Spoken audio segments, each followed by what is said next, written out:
Sejak malam itu, Pak Roni bukan hanya sopir jenazah, tapi pembawa pesan dari mereka yang belum bisa pulang. Dan jalan itu masih sepi, masih sunyi.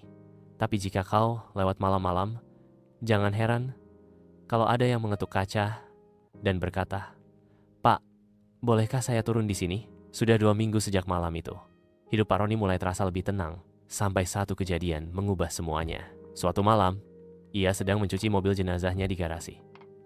Saat mengelap jok belakang, tangannya menyentuh sesuatu yang bukan jok. Basah, lembek. Ketika ia buka joknya sedikit, ia menemukan sehelai kain putih kotor seperti sobekan kafan dan di ujungnya tertulis nama samar, Rani. Pak Roni langsung teringat perempuan muda yang duduk diam di belakang pada malam ritual itu. Ia pun kembali ke Ustadz Salim dengan kain itu.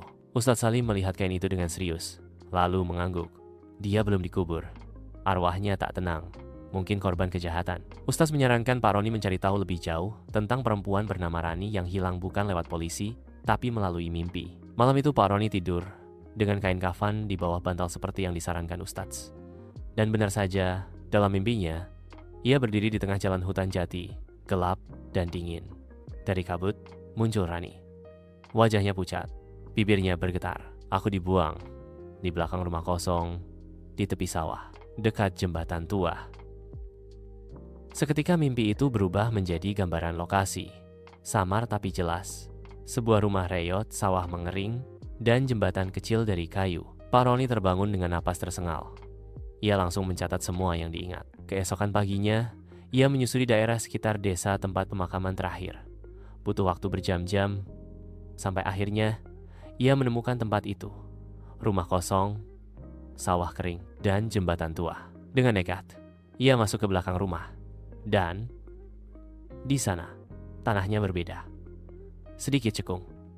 Bau busuk samar. Pak Roni melapor ke kepala desa dan polisi.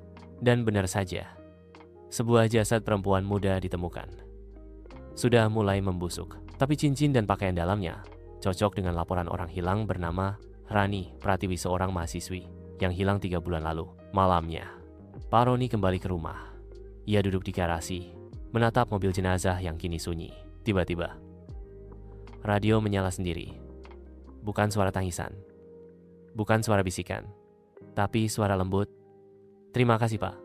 Sekarang saya bisa pulang." Dan untuk pertama kalinya, Pak Roni menangis. Tapi cerita belum selesai. Keesokan harinya, polisi datang lagi.